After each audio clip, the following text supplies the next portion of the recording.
Animation has just grown better and better for every year that passes, and you can absolutely see this in this anime. Welcome back to part 2 of the best animes of 2024, because Vistoria 1 and Shield is an anime series that looks like a movie. It has this incredibly beautiful art style, from how the characters move or to the world around them. Vistoria left such a great impression on me with all its lore and great action sequences. It has such a great story, and it doesn't have too much info to get you overwhelmed. It also has a great sense of humor and even greater scenes, especially the fight scenes. With all this anime that comes out, it's really refreshing to see an anime that goes all out to make a stunning representation. Like with Story 1 and Shield, it's just a good time. It's just a really good time. Really great action and visuals, all of that good shit. If you just want an anime to relax and watch some action sequences, this one is for you because it's peak animated. I gave this anime a solid 8 wands for its magical moments that I'll keep wanting more of. Wow, just wow. Because this anime was a good one. In my opinion, was a good one. I know I've seen a lot of people talking about, or at least some people talking how trashy this anime is, but McCain, Too Many Losing Heroines is so incredibly beautiful. From the camera angles to the writing and everything about it. I don't know why it's so trashy, because this anime is not your typical boy meets girl romance anime. It's more about the self-proclaimed side character Nukimisu. Our friend here is slightly introverted, maybe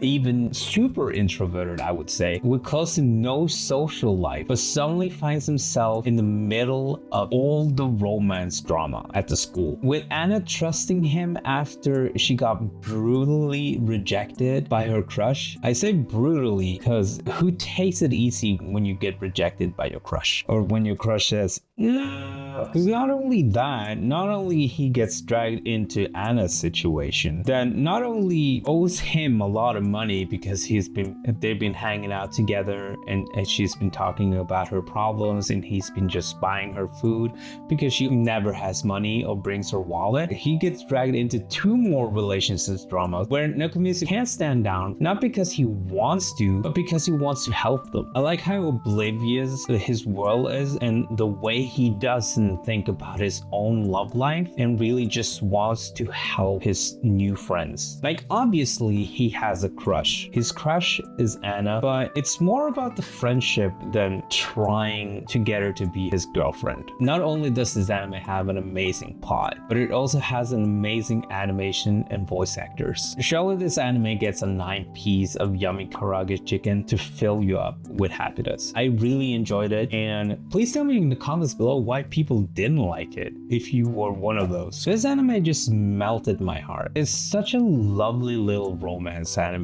Hokkaido girls are super adorable. It all starts off with our main guy moving to a new town from Tokyo, and obviously our main dude Tsubasa knows nobody around here. But while looking for his new home, he runs into Minami, a hyper chick that always has something to say. This duo really hits up. It's the typical boy meets girl romance anime. What I enjoyed about this anime is how well they enjoyed each other's company. Slowly but surely, through friendship and acceptance, they fall in love. It's heartwarming and has so many great lines of dialogue. The animation was beautiful. It's funny while it leaves you wanting more and keeps you rooting for Tsubasa and Minami. And I don't know if it's just me. It might be just me because I'm a sucker for anime romances, so anything that can bring a little warmth to my heart because it's so fucking cold in there goes a long way. I give this anime 7 hot cocos to keep you all warm and cozy throughout the winter. When I first started Isekai Shikaku, I was kind of scared that this would be like every other isekai. You die, you get to another world, and you're the greatest there is in that world. Like, everybody looks up to you, or you're just like super powered anyways. And yeah, kind of, maybe. It caught me by surprise by twisted humor and dark essence. I really like the dark humor of it all, because obviously in this, it's an isekai, and you obviously got the typical big booba ladies that love the main character and will die for him if needed, but I didn't stay for that side of the plot. The main attraction for me was the main character's ability to make everything just extremely dark and depressing in a funny way. Not like, oh my god, why is this so fucking depressing? But it was funny because every time he had a chance, he tried to off himself. Like the dude just died, got reincarnated, and is still trying to off himself. Why? For love.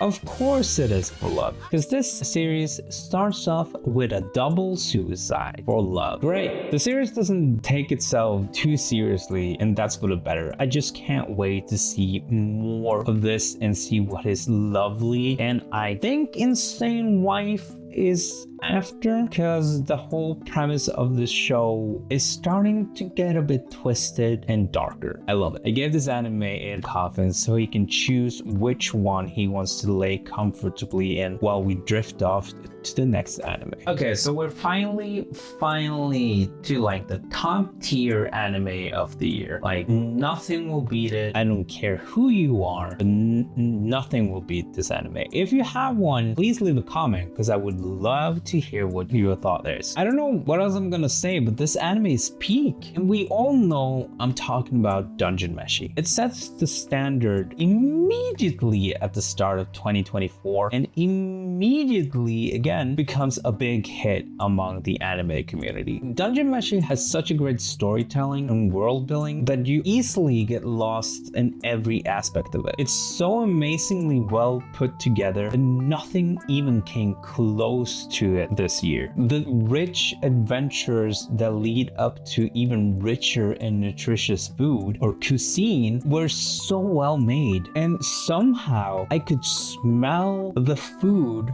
through my screen. Maybe I was just hungry, maybe I was making food or my neighbors were making food, but there was a couple of times I catched myself salivating because Senshi was making something delicious. I can't wait for season 2 and see what the gang is up to next, and obviously what Senshi is gonna cook up next. I want it. Why does anime food look so fucking delicious? I want it. Please, Dungeon Meshi gets 10 bowls of rich, nutritious scorpion mushroom hot pot for its pure excellency. It's chef's kiss, sign of affection. I remember hearing about this anime at the start of 2024, and it took me all year to finally get to it. I recently watched it, like maybe a month ago, and I don't know why, because when I started watching it, I was like, why have I not watched this before? And I'm so happy I did. It's such a wonderful story about Yuki, a deaf 19-year-old who meets Itsumi after a little situation on the train. They keep bumping into each other, and let's just say the romance flourishes immensely. As you probably know by now, I'm a huge sucker for a good romance anime, and that's so weird because I don't really like romance TV shows or movies. Maybe I do? But for some reason, animes really managed to capture my heart. I love how this anime shows the subtle tells of being in love and what you'll do for somebody you care about. Not only is the dialogue beautifully written, but the art style is unique and beautiful. It's simple but yet stunning. I really hope to see more of the show in the future, and I hope that we get a season 2. It hasn't been announced yet, and I don't know if we're getting more. Maybe I'll just have to read the manga. This show is simply just so freaking heartwarming that I need more of it now. If you want to watch something that really makes your heart pump and really gives you a sign of this is how I want, this is what I want in my love life, where somebody really tries to learn what makes you feel loved, you should absolutely watch this anime. I give this anime 9 hearts filled with gooey love for the romance suckers like me. As I said in the start of this episode, there's so many animes that get released in a year, and I don't get the time to watch it all, and there's some that I just get the hell out of here, I don't want to watch that. One of them being I'll Become a Villainess Who Goes Down in History. Get that shit out of my face. That was horrible. I only saw 2 episodes, but oh my god. That was terrible. But I saw something that really stood out to me, and I'm gonna give it an honorable mention, and that's Mahu Shoujo. It's for horny girls who wants to statistically take care of other horny girls. I mean, seriously, this anime is about a girl who wants to become a magical girl and save the world, but instead becomes the villain that rather than kill the other magical girls, she tortures them sexually. An insane ecchi show. This anime was quite good and funny and left a real impression on me. I don't know why. It was good. It was funny, but it wasn't like the best anime of the year. Another one was Kaiju number 8. I really appreciated that anime, but I think that the thing with that anime, it left an impression on me, but not like a huge impression on me. Maybe it's because I haven't watched it for a long time, or like since it came out in June, but it didn't leave like a huge mark like Frieren, but it was good anime. Absolutely. And I can't wait to see season 2 because I really like the action sequence and the story of it. And maybe it was one of the great animes this year. Leave the comments down below what you think were the best animes this year, because there's so many and I probably didn't watch half of them. So leave some recommendations. Tell me what was the best anime of the year, and tell me what I should do next. Which anime should I watch next? Which anime should I review next? Do you have any recommendations? Leave them in the comments down below. Thank you so much for watching this episode of Anime with Zul, and I'll see you next time. Ciao!